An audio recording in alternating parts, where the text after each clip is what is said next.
മർദ്ദനമേറ്റു എന്ന് പറഞ്ഞു.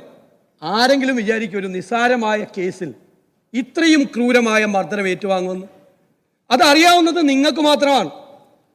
കാരണം CCTV ഫുട്ടേജ് പുറത്തു കൊടുക്കാതെ പിടിച്ചു വെച്ചതാണ് പോലീസ്. RTI ആക്ടിന്റെ പവർ കൊണ്ടാണ് ഇതൊന്ന് പുറത്തു വന്നത്. ഇല്ലെങ്കിൽ ഇപ്പോഴും പുറത്തു വരില്ല.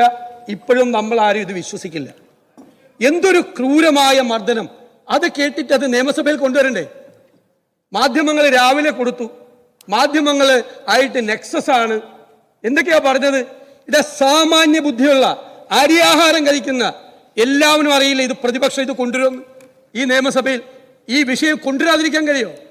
ഇത് കണ്ടു കഴിഞ്ഞാൽ ചങ്കു പറഞ്ഞു പോവില്ലേ? ഒരു ചെറുപ്പക്കാരനെ പോലീസ് സ്റ്റേഷനിലിട്ട് 4-5 പേര് ക്രൂരമായി മർദ്ദിച്ചു. വിഷ്വലിൽ കാണുന്നത് മാത്രമല്ലല്ലോ, കാണാത്ത സ്ഥലത്ത് കൊണ്ടുപോയി ഇവിടെ വിശദീകരിച്ചു. കാണാത്ത സ്ഥലത്ത് കൊണ്ടുപോയി ക്രൂരമായി മർദ്ദിച്ചു. ഇതിനെ ന്യായീകരിക്കാൻ പറ്റുമോ ആർക്കെങ്കിലും?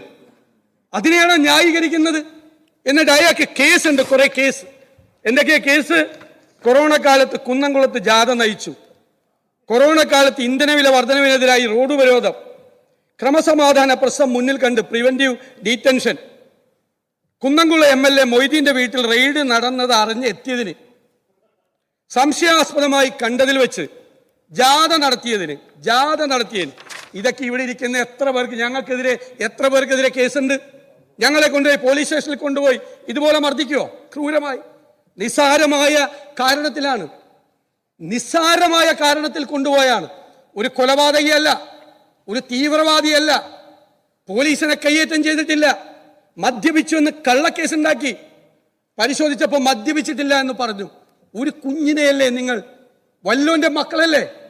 എന്നിട്ട് അതിനെ വന്ന് ന്യായീകരിക്കുകയാണ് നിങ്ങൾ. ഒരു നാണവുമില്ല. ഈ ക്രൂരമായ മർദ്ദനത്തെ നിങ്ങൾ ന്യായീകരിക്കുകയാണ്.